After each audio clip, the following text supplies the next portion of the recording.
अस्सलामुअलैकुम। मोहम्मद अज़हर सिद्दीक़ अपने special programme के साथ हाज़िर खिदमत है। हमज़ा अली अब्बासी ये कौन है और एकदम जाग गया या जगाया गया? इमरान खान से मुलाकात ना कराना लगता है ख्वाब हो गया है। वाकई बजट और पाकिस्तान का मुस्तकबिल क्या नज़र आता है? सूबे बजट का, पंजाब का बजट एक तबाही की मिसाल पेश कर रहा है। चलें इस पर डिस्कस करते हैं। और पाकिस्तान इंटरनेशनल एयरलाइन की ख़रीदारी में दिलचस्पी कौन ले रहा? 16 जून 2025 पीर का दिन है। फौजी फर्टिलाइज़र कंपनी लिमिटेड जो पाकिस्तान की सबसे बड़ी खाद तैयार करने वाली कंपनियों में से एक है, बाज़ाब्ता तौर पर PIA पाकिस्तान इंटरनेशनल एयरलाइंस को के शेयर के असूल में दिलचस्पी ज़ाहिर की है जो निजकारी के अमल में है। FFC ने पीर को पाकिस्तान स्टॉक एक्सचेंज को अपने नोटिस में इस पेशरफ्त का इंकशाफ किया। फौजी फर्टिलाइज़र कंपनी के लिमिटेड के बोर्ड ऑफ डायरेक्टर्स ने 13 जून 2025 को होने वाले 234वें बोर्ड ऑफ डायरेक्टर्स की मीटिंग के दौरान PIA Pakistan international airline limited और PIAC के तहत तयशुदा मशकों में हिस्सा के लिए मुमकिन असूल के लिए प्राइवेटाइजेशन कमीशन में इज़हार दिलचस्पी और पेशगी अहलियत के दस्तावेज़ात जमा कराने की मंजूरी दी है। पिछले महीने हुकूमत ने PIACL को ख़रीदने के लिए LOI जमा करवाने की तारीख जो है ना, एक्सप्रेशन ऑफ इंटरेस्ट EOI आखिरी तारीख 30 जून की तारीख से बढ़ाकर 19 जून 2025 कर दी थी। तमाम शराइत और ज़वाबित वही हैं। हुकूमत $7 बिलियन के IMF के तहत फ़ंड इकट्ठा करने और कैश ड्रेनिंग सरकारी इदारों में इस्लाहत के लिए कर्ज़ों में डूबे हुए कैरियर में 100 में से 91% शेयर फ़रोख्त करने की कोशिश कर रही है। वैसे शेयर बेच देने चाहिए। मुमकिन है अगली दफ़ाई बजट में या बाकी चीज़ों के हवाले से कोई ना कोई हालात बेहतरी की तरफ आ जाए। बजट की बात हो रही है, दिफाई को ज़रा रिस्ट्रिक्ट ना किया जाए, लेकिन बात हो रही है बजट के कॉन्टेक्स्ट के हवाले से। आज सुबह पंजाब का बजट पेश किया। पंजाब में सेहत के चंद मनसूबों के नाम और उसके लिए मुख्तस की गई रकूम के नाम मुलाहिज़ा देखिए आप। नवाज शरीफ मेडिकल डिस्ट्रिक्ट लाहौर के लिए 61.3 अरब रुपये मुख्तस किए गए। यूनिवर्सल हेल्थ इंश्योरेंस के लिए 25 अरब रुपये मुख्तस किए। लाहौर, मुल्तान और रावलपिंडी में नर्सिंग के इदारे के लिए 23 अरब रुपये। Nawaz Sharif institute of cancer treatment and research Lahore के लिए 14.5 अरब रुपये। और Maryam Nawaz Sharif community health service programme के लिए 12.6 अरब रुपये मुख्तस किए गए। वज़ीर आला पंजाब डायलिसिस प्रोग्राम के लिए 8.66 अरब रुपये मुख्तस किए गए। मरीम नवाज़ क्लिनिक ऑन व्हील प्रोग्राम के लिए 3.5 अरब रुपये मुख्तस किए गए। वज़ीर आला Punjab paediatric heart surgery programme के लिए 3.2 अरब मुख्तस किए गए। क्या कब्रिस्तानों के वाले से ही बात हो रही हो? नहीं चलें जी। मरीम नवाज़ दही अस्पताल के लिए 3 अरब रुपये मुख्तस किए गए। Nawaz Sharif institute of cardiology Sargodha के लिए 2.6 अरब रुपये मुख्तस किए गए। सेहत के अलावा चंद मनसूबों की तफसीलात ये हैं कि मरीम नवाज़ लेडीज़ पार्क साहिवाल के लिए 5.90 करोड़ रुपये। मरीम नवाज़ लेडीज़ पार्क पसरूर के लिए 3.23 करोड़ रुपये। मरीम नवाज़ वाईफाई पैकेज के लिए 13.52 करोड़ रुपये मुख्तस करने की तजवीज़ है। अब यही रहा कि शायद हम सूबा शरीफिस्तान में रह रहे हैं, आपको खुशामदीद कहते हैं, लेकिन हैरान कुन बात है शहबाज शरीफ के चाचू के नाम पर कोई चीज़ नहीं बनाई और बेचारे क्रेडिट भी नहीं ले पाते और भाग दौड़ भी करते हैं। फॉर्म 47 के एक वज़ीर का कहना था कि आइंदा माली साल का बजट एक विजन पर बनाया गया। वैसे दोनों चीज़ों को अगर आप सामने रख कर देखें, ये क्लियर बड़ी वाज़ेह तौर पर हो जाएगी, आपको अंदाज़ा हो जाएगा कि असल हालात और वाक़यात क्या हैं। ठीक है जी।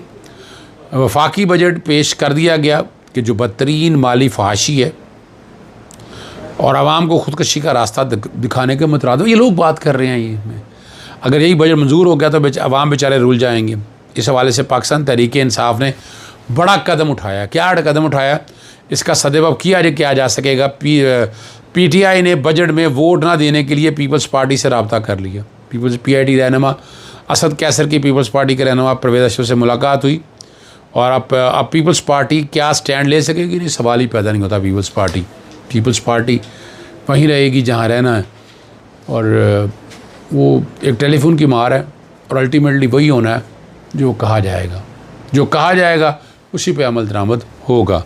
जैसे पेवस्ता, अगर आपको याद हो, गुज़श्ता प्रोग्राम में बताया था कि इमरान खान से मुलाकात के हवाले से तौहीन अदालत की दरख्वास्त पर रिमार्क्स दिए गए थे। आया इसकी समाअत और फैसला कौन सा बेंच करेगा। अब मज़ीद पेशरफ्त ये हुई है कि मामला कायम चीज़ सरफराज लोगर के पास चला गया। तौहीन अदालत की दरख्वास्त अदालत ने निपटा दी और अदालत ने जेल हुकाम के खिलाफ तौहीन अदालत दरख्वास्त कायम चीज़ जस्टिस को भिजवा दी है। तो ये निपटाने से मुराद ये नहीं है कि ये ख़त्म कर दिए, अपनी हद तक वो मामला ले गया और ये file larger bench chief justice बनाते हैं या कहते हैं कि सिंगल जज सुनेगा, ये अब इख्तियार उनका। वैसे तौहीनी अदालत के लिए लाजमी नहीं है कि लार्जर बेंच सुने, लार्जर बेंच तो स्पेशल बैठता है और तौहीनी अदालत की दरख्वास्त सिंगल बेंच सुन सकता है। इलामा इकबाल के शेर से अल्फाज मुस्तार लेते हुए सुहेल बड़ाच साहब ने फील्ड मार्शल की तारीफ़ों के पुल बांध दी।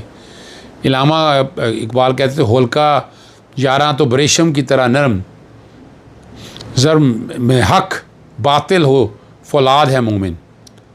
और सुहेल बड़ाच कहते हैं कि जनरल साहब के जानने वाले बताते हैं कि वो दोस्तों के हल्कों में अब्रेशम और दुश्मनों के लिए फौलाद जैसे हैं। अच्छी बात है। जनरल साहब के ख़्याल में पाकिस्तान के पास मादनियात के इतने वसी ज़खायर मौजूद हैं कि पाकिस्तान के तमाम कर्ज़े उतर सकते हैं और पाकिस्तान मुआशी तौर पर मजबूत हो सकता है। बड़ाच साहब वक्त की ज़रूरत को बाखूबी समझते हैं। ठीक है, हर एक का अपना एक नुक्ता नज़र है, ये है, लेकिन बात सीरियसनेस की तरफ हो रही है कि आपकी दीवानी हुकूमतें कहाँ खड़ी हैं, वो क्या कर रही हैं और किस तरफ लेकर जाएंगी। अच्छा, क्या हमज़ा अली अब्बासी को लॉन्च कर दिया गया? एक वक्त जब हमज़ा अली अब्बासी कहा करते थे कि सब जानते हैं इमरान खान के खिलाफ सियासी मुकदमा थे, ये सियासी लड़ाई है और जो लोग जेल में हैं और जेल भेजने वाले खुदा का वास्ता साहब एक कदम पीछे हट जाए, ऐसा ना हो कि कश्ती डूब जाए। अब कह रहे हैं कि 9 में ही गलत था, लॉन्ग मार्च नहीं होने चाहिए थे, 2014 में लॉन्ग मार्च नहीं होना चाहिए था। सियासत में हक और बातिल के मार्के नहीं होते या सही और गलत की जंग, सियासत में ऐसा नहीं होता, एजिटेशन नहीं होनी चाहिए। पता नहीं ये कौन से कानून के तहत बात कर रहे हैं। खान साहब की नून लीग के ख़िलाफ़ कन्फ्यूजन गलत थी। यूट्यूब पर कुछ लोग पैसों के लिए खान साहब से मुतल्लिक़ गैर हकीकी बातें करते हैं। मसूफ़ की वालदा का ताल्लुक़ पीपल्स पार्टी से रहा, यूसुफ गिलानी ने सीट दिलवाई थी। ये प्रोग्राम भी मंसूर अली के साथ हुआ, मगर जो फसायत रही है उसके मुतालिक मसूफ़ कुछ नहीं बोले। अब ये आहिस्ता आहिस्ता आप यही देखते रहेंगे और यही समझते रहेंगे और यहीं से आपको अंदाज़ा हो जाएगा क्या होना है। मैं तो ये नहीं कहता, क्योंकि हमज़ा अली अब्बासी की आवाज़ कितनी लोग सुनते हैं, कितना समझते हैं। सच बोलना चाहिए, सच कहना चाहिए। पाकिस्तान की तारीख़ में सिर्फ इमरान खान नहीं है, उससे पहले जिन लोगों ने जो कुछ किया उसके बारे में तो एक लफ्ज़ भी शायद नहीं बोल सके। या तो तमाम सियासी जमातें, पीपल्स पार्टी क्या करती रही है, नून लीग क्या करती रही, बाकी लोग क्या करते रहे। पीपल्स पार्टी आकर जब लॉन्ग मार्च किए थे उस वक्त तो सियासी हुकूमतों के ख़िलाफ़ क्यों हुए थे, यही समझ आने ना। चलें, इल्म दुश्मनी की मिसाल देखें, क्योंकि ख़ुद तो पढ़े लिखे नहीं, इसलिए इल्म की अहमियत भी नहीं समझते। वफाकी हुकूमत की राइट साइजिंग कमेटी ने हुकूमत से सिफारिश की है वफाकी हुकूमत की राइट साइजिंग कमेटी ने हुकूमत से सिफारिश की है कि जो अदवियात पाकिस्तान है, उर्दू साइंस बोर्ड, उर्दू लुगत बोर्ड और इकबाल आदमी को इदारा फ़रोग़ कौमी ज़बान में ज़म कर दिया जाए और इदारा फ़रोग़ कौमी ज़बान को किसी यूनिवर्सिटी के शुबा उर्दू के मातहत कर दिया जाए, यानी यहाँ ख़त्म कर दिया जाए। और दूसरी तरफ हमने बंग अथॉरिटी देखी, कितनी अथॉरिटियाँ देखी यार, ख़ुद तो कुछ तो रहने दें। अब एक बात बड़ी और ज़बरदस्त आ रही है जो समझ में आ रही है कि पाकिस्तान तहरीक इंसाफ ने पंजाब बजट दस्तावेज़ वज़ीर ख़जाना मुश्तबा शुजाउर रहमान के मुँह पर मारी। वज़ारत ख़जाना ने बजट कापियाँ वापस कर दी। निस्बत बहुत बड़ी चीज़ है, सिर्फ निस्बत नहीं, इज़्ज़त और ज़िल्लत दिलवाती है। शुजाउर रहमान साहब सिर्फ लिखा हुआ पढ़ रहे हैं, अवाम भी जानते हैं और कापी फेंकने वाले भी जानते हैं कि इनके इख्तियार में कुछ नहीं है। मगर निस्बत से याद आया, आज से कबल कई नाज़रीन ने तो उनका नाम ही नहीं सुना होगा। दूसरी जानब निस्बत खान की बता दो इज़्ज़त वाली, आप अब आवाम आपके कंधों पर बिठा लेगी। शुजाउर रहमान साहब एक नाम थे और इसमें कोई शक नहीं है। वो मेयर भी रहे, मेंबर कौमी असम्बली, पंजाब असम्बली ना पर बैठ ने बयान दागा है कि इस बजट में आवाम के लिए रिलीफ दिया जाएगा, पेट्रोल की कीमतों में कमी आएगी। पाकिस्तान तहरीक इंसाफ दौरे हुकूमत में तो पेट्रोल की कीमत 400 रुपये तक चली गई थी। जो बजट की आवाम में रिलीफ दिया गया था वो तो आवाम ने देख ही लिया। और रही बात पेट्रोलियम को बजट में रिलीफ दिया गया तो आवाम ने देख लिया। और ये बात पेट्रोलियम की कीमत की है तो इमरान खान के दौर में पेट्रोलियम की ज़्यादा से ज़्यादा कीमत 150 रुपये रही है। अभी कम पढ़ते हैं, देखते नहीं।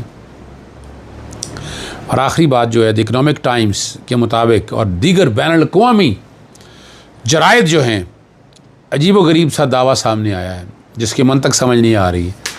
खबरों के मुताबिक ईरान दावा कर रहा है कि अगर इसराइल ईरान पर न्यूक्लियर हमला करता है तो पाकिस्तान ईरान की हमायत में इसराइल पर हमला कर देगा, और पाकिस्तान की जानिब से इसकी नफ़ी कर दी गई। पाकिस्तान के वज़ीर दफ़ा ख़ाजा आसिफ का कहना है कि दुनिया को इसराइल की जौहरी ताकत पर फ़िक्रमंद मोहतात होना चाहिए, क्योंकि ये ऐसा मुल्क है जो किसी भी बैनुल-अक़वामी जौहरी ज़ाब्ते का पाबंद नहीं है और ना ही NPT मुआहदा या किसी और आलमी मुआहदे का रुकन है। इसके बरक्स पाकिस्तान तमाम बैनुल-अक़वामी जौहरी ज़वाबित का पाबंद है और हमारी जौहरी सलाहियत सिर्फ़ अपने अवाम की फ़लाह बहबूद और मुल्क के दफ़ा के लिए, ताकि दुश्मनों से मुआंदाना अज़ाइम का मुआयना किया जा सके। हमें अपने हमसायों के खिलाफ किसी भी किस्म की बालादस्ती की पॉलिसी नहीं रखते हैं, जैसा कि आजकल इसराइल जो है वो पॉलिसियों में खुलकर सामने आ चुका है। इजाज़त चाहता हूँ। अस्सलाम वालेकुम। अल्लाह हाफ़िज़। पाकिस्तान जिंदाबाद।